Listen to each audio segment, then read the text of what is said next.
Assalamualaikum warahmatullahi wabarakatuh. Perkenalkan, nama saya Maulana Iqbal Firdaus dari Prodi Hukum Ekonomi Syariah. Akan menjelaskan tentang disiplin studi hukum.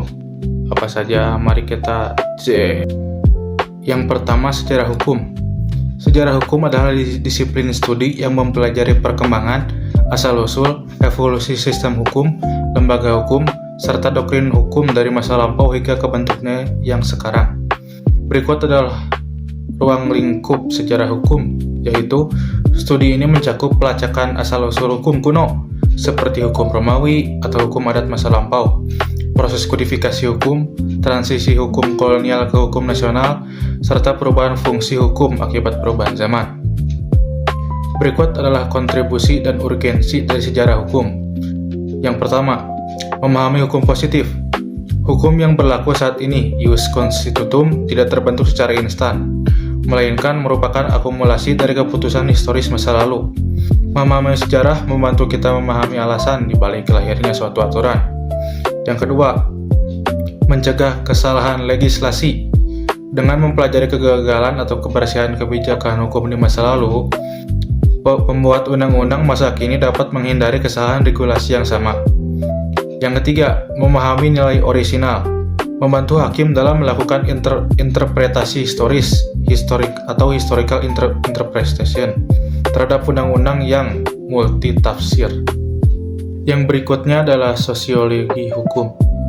Sosiologi hukum adalah cabang ilmu yang mempelajari hubungan timbal balik antara hukum dengan gejala-gejala sosial lainnya secara analitis empiris. Tokoh perintis seperti Roscoe Pound memperkenalkan konsep hukum sebagai alat rekayasa sosial, law as a tool of social engineering. Berikut adalah ruang lingkup dari sosiologi hukum, yaitu efektivitas berlakunya hukum di masyarakat, kepatuhan hukum, stratifikasi sosial dan hukum, bekerjanya lembaga peradilan, serta dampak sosial dari suatu legislasi. Selanjutnya, urgensi dan kontribusi dari sosiologi hukum. Yang pertama, mengukur efektivitas hukum. Sosiologi hukum menjelaskan mengapa ada undang-undang yang indah di atas kertas namun mandul dalam implementasinya. Misalnya hukum mengenai korupsi atau lalu lintas. Yang kedua, pendekatan empiris. Menggeser fokus dari teks hukum abstrak ke kenyataan perilaku sosial yang ternyata. Yang ketiga, hukum dan perubahan sosial. Membantu merumuskan hukum yang akomodatif terhadap perubahan sosial agar hukum tidak tertinggal oleh dinamika masyarakat. Law lags behind society. Yang berikutnya ada perbandingan hukum. Perbandingan hukum atau comparative law adalah metode atau disiplin studi yang membandingkan sistem-sistem hukum yang berlaku di berbagai negara atau wilayah guna mencari persamaan, perbedaan, serta melacak akar historisnya. Ruang lingkupnya yaitu perbandingan makro, membandingkan sistem hukum besar seperti civil law, common law, hukum Islam, dan hukum adat, serta perbandingan mikro, membandingkan lembaga hukum spesifik, misalnya hukum kontrak di Indonesia dengan di Belanda. Berikutnya adalah urgensi dan kontribusi dalam perbandingan hukum. Yang pertama, penyusunan hukum nasional, membantu proses legislasi nasional dengan mengadopsi legal transplant elemen-elemen hukum asing yang terbukti sukses dan relevan. Yang kedua, unifikasi dan harmonisasi. Sangat penting di era globalisasi untuk menyelaraskan hukum dagang internasional, hukum pidana lalu lintas, dan perjanjian internasional. Yang ketiga, alat komunikasi global. Mempermudah yuris dari latar belakang sistem hukum berbeda untuk bekerja sama. Yang selanjutnya adalah antropologi hukum. Antropologi hukum adalah hukum studi yang mengkaji perilaku budaya manusia dalam kaitannya dengan ketertiban sosial dan penyelesaian sengketa baik pada masyarakat tradisional, transisional, maupun modern. Ruang lingkup dari antropologi hukum yaitu hukum tidak tertulis, hukum adat, pluralisme hukum, proses penyelesaian sengketa non-formal atau mediasi atau musyawarah, serta serta kearifan lokal terkait keadilan. Berikut adalah urgensi dan kontribusi dalam antropologi hukum, yaitu pluralisme hukum. Di negara multietnis seperti Indonesia, antropologi hukum membuka mata bahwa hukum negara bukanlah satu-satunya tatanan yang dipatuhi. Ada tatanan adat dan agama yang hidup berdampingan atau living law. Yang kedua adalah resolusi sengketa damai, mengajarkan pentingnya restorasi hubungan sosial melalui musyawarah adat daripada sekadar penghukuman pidana formal, selaras dengan konsep restoratif justice. Yang berikutnya adalah psikologi hukum. Psikologi hukum adalah bidang studi yang menerapkan prinsip-prinsip psikologi pada sistem peradilan dan proses hukum. Selanjutnya adalah ruang lingkup dari psikologi hukum, yaitu kredibilitas dan bias memori saksi, kondisi psikologis terdakwa saat melakukan kejahatan, psikologi hakim dan juri dalam mengambil keputusan, serta efektivitas integrasi polisi tanpa intimidasi fisik. Berikut adalah urgensi dan kontribusi dalam psikologi hukum, yaitu keadilan pembuktian, membantu meminimalkan salah tangkap atau salah vonis dengan mendeteksi kebohongan atau distorsi ingatan saksi di persidangan.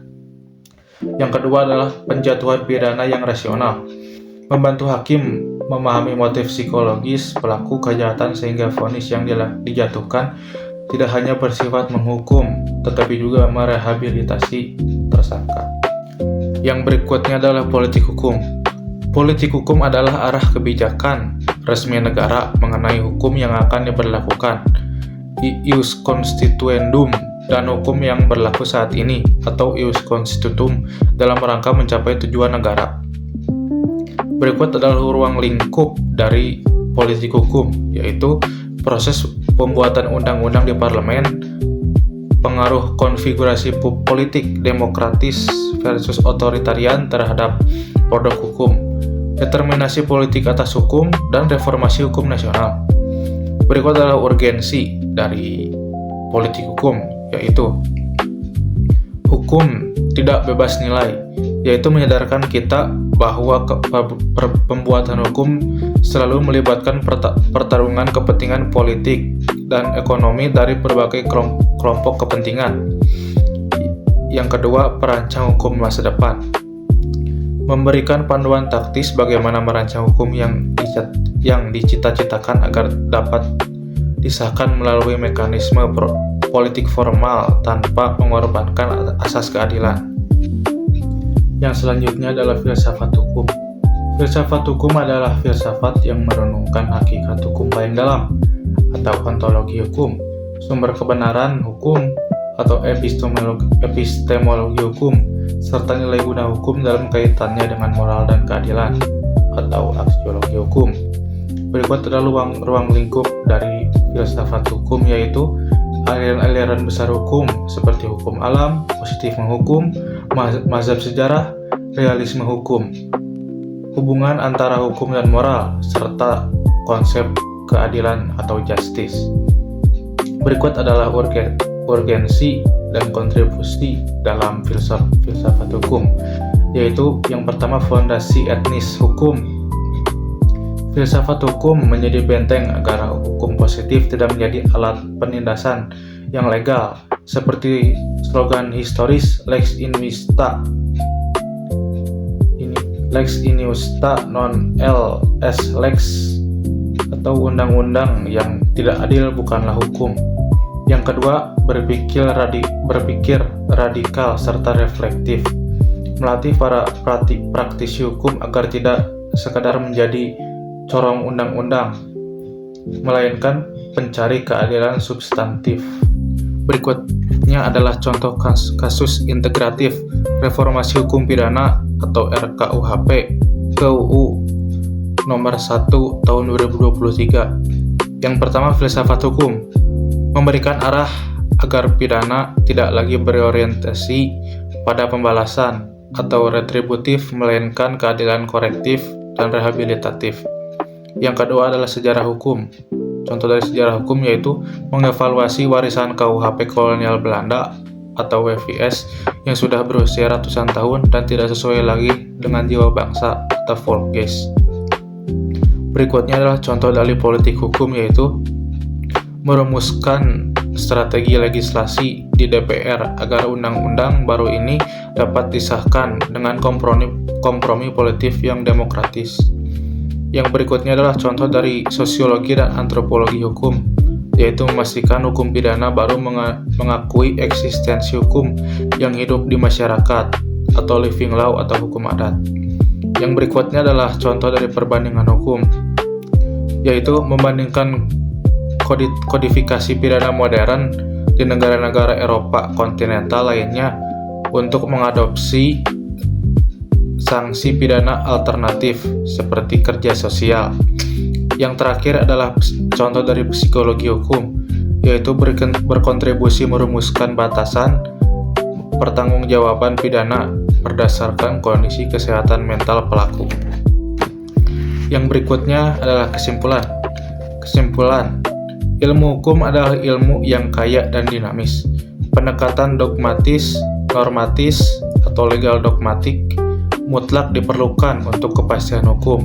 Namun dia harus dilengkapi oleh disiplin-disiplin hukum, disiplin-disiplin studi hukum non-doktrinal lainnya, seperti sejarah hukum, memberikan perspektif, waktu, dan konteks evaluasi. Lalu, sosiologi hukum menunjukkan interaksi empiris hukum di masyarakat. Yang selanjutnya, perbandingan hukum, memperluas cakrawala lintas batas negara. Antropologi hukum menangkap kearifan lokal dan pluralisme hukum. Psikologi hukum membedah aspek mental para pelaku di ranah hukum. Politik hukum menjembatani antara cita-cita hukum dengan realitas kekuasaan. Lalu filsafat hukum menjaga agar seluruh tatanan hukum tersebut tetap bersandar pada moralitas dan keadilan substantif. Sinergi dari ketujuh disiplin studi ini melahirkan para praktisi dan akademis hukum yang berwawasan luas, bijaksana, dan tidak kaku dalam menerapkan aturan hukum demi tercapainya keadilan yang sesungguhnya. Mungkin segitu saja dari saya, kurang lebihnya mohon dimaafkan. Assalamualaikum warahmatullahi wabarakatuh.